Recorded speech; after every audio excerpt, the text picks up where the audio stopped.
It is.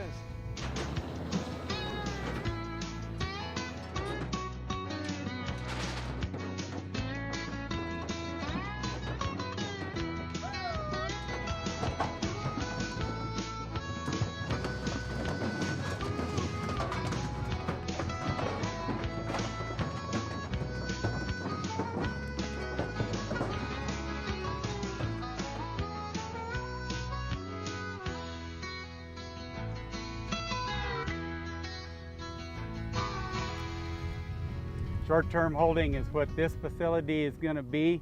They're all eligible for adoption to the general public. So, you know, we're just trying to hold them here until we can find good homes for them out there in the private sector. The general public adopt horses. Of course, the Border Patrol uses the wild horses exclusively for their Border Patrol agents. And so just to see the usefulness of these animals and the cross-section of people. On the range, there's approximately 36,000 head of wild horses and burros in about 10 western states. Nevada has, by and large, the most wild horses. Wyoming is right behind them in second place. Arizona's got the most wild burros. We've got approximately 3,600 head of wild burros wandering on the range. I was contacted by Department of Corrections. They were interested in primarily getting into a training program for just wild horses, having the prisoners train wild horses. I was asked if the prison system here would be interested in holding animals also. It really is truly one of those win-win situations where we can provide a service for the Bureau of Land Management that needs to have the wild horses and burros managed and cared for, and we also provide a service for our inmates. And one of the primary aspects to my job is just that. It's employing inmates, caring for the animals, but it's providing opportunities for inmates to work to not just get a trade.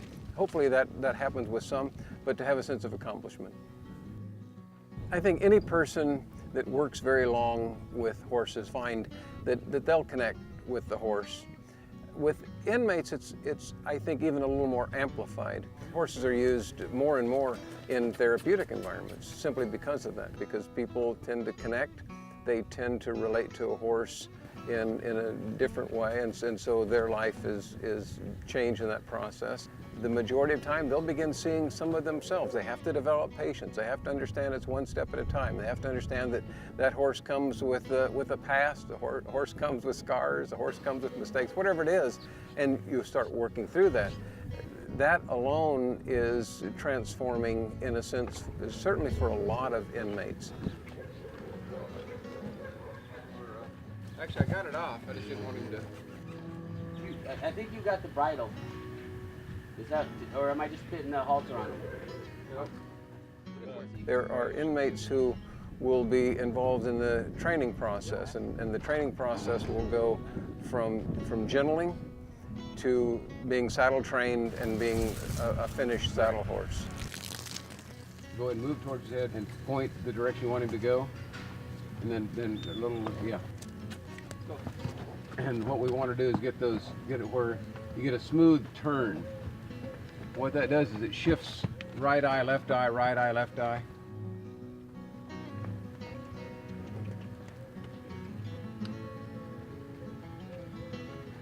See if you can get the turn without the stop. Okay. So as soon as he starts turning in, come a little bit more so you're more towards the head. See if you can drive that head.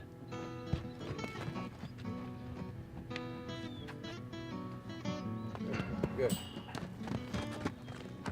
We provide inmates that really want to work in this program. I have a stack of applications from inmates that is larger than any pool of inmates I could ever employ. And so, you know, there are inmates that want to work in the program, and it gives them a sense of accomplishment, and it provides care and adoptability for the horses and burros in the program. When you're getting on, you don't have to touch the reins. You want a horse just very relaxed and still. So that should work. The way Mr. Helm teaches us to handle the horses and to train the horses, I mean, he's the best. I give him all the credit in the world.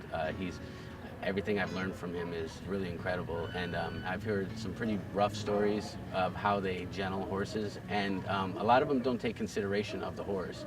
There's horse trainers and horse breakers. We're more horse educators.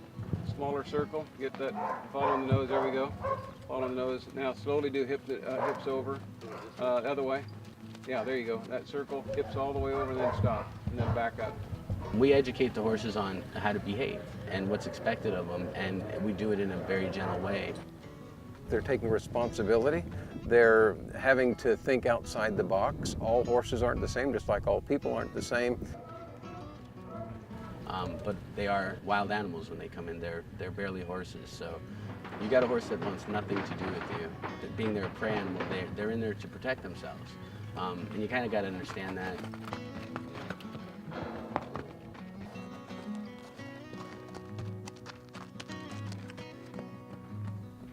Two months, 3 months later, they're rideable, shoeable, trailer trained, to where they go up in the trailer, follow you. How's he doing? Almost to the point where you don't even need a lead rope. You walk and they follow you because that's where they want to be. So it forces inmates to grow personally and connect with this huge animals. You know, sometimes you have this 1,000-pound animal that is starting to respond to you, so it can be very intimidating yet very rewarding at the same time. So it really is amazing what happens on a personal level with the inmates. You reward them to do what you want them to do, which becomes something that they eventually want to do. ACI's got some good ideas about teaching these inmates in the training program inside the prison. This is just the start. Right now we're holding about 15,000 wild horses and burros in short-term holding across the country. Roughly half of our budget is going to feeding all of the animals that we're caring for at this time.